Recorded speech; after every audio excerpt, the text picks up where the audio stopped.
In the event of a flat tire, first make sure you're parked on a firm, level surface, safely away from traffic.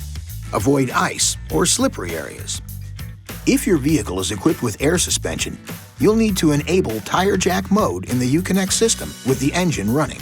This will disable automatic leveling when changing a tire.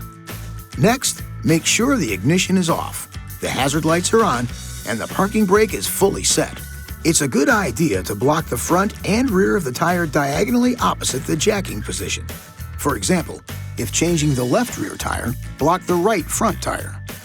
The jack and jack tools are stored under the front passenger seat. To access them, remove the plastic cover located on the side of the seat by pulling the front part of the cover toward you to release a locking tab. Once the front of the cover is loose, slide it toward the front of the seat until it is free from the seat frame. Remove the wing bolt and slide the tool assembly from under the seat.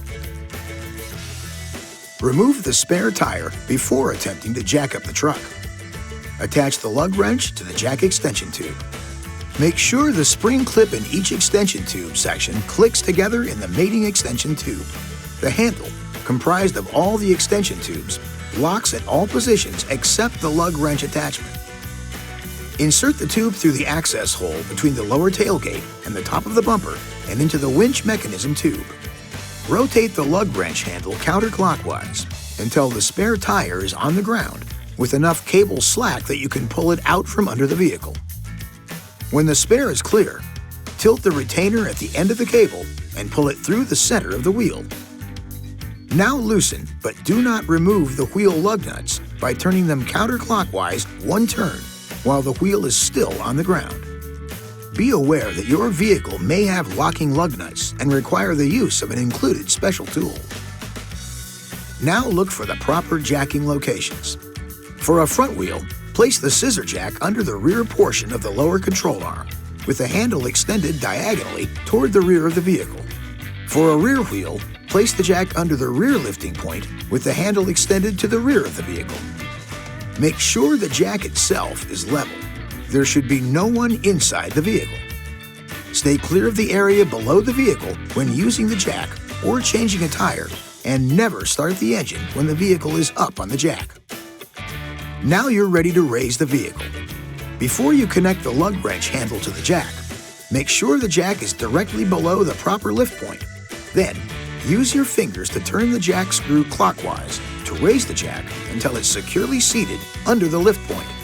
The center line of the jack should sit right on the center line of the axle. Don't jack at an angle, or you could ruin the jacking tools. Now, connect the hook attachment to the jack handle assembly and use it to raise the vehicle. Keep the handles in line with the jack to minimize lifting effort and to ensure jack function. Raise the vehicle until you've got just enough clearance to install the spare tire. Remember, minimum tire lift provides maximum stability. Okay, now go ahead and finish removing the lug nuts and wheel.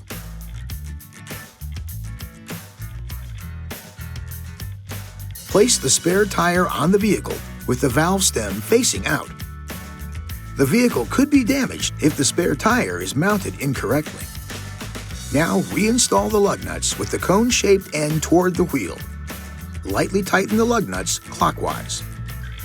Now you can lower the vehicle by turning the jack counterclockwise and remove the jack.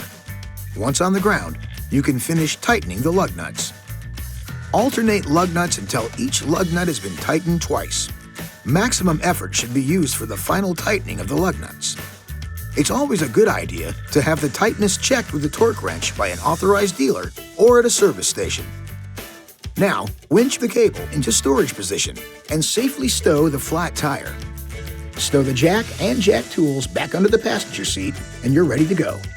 This video is not intended to take the place of your owner's manual. For complete details and other important safety information, please see your owner's information.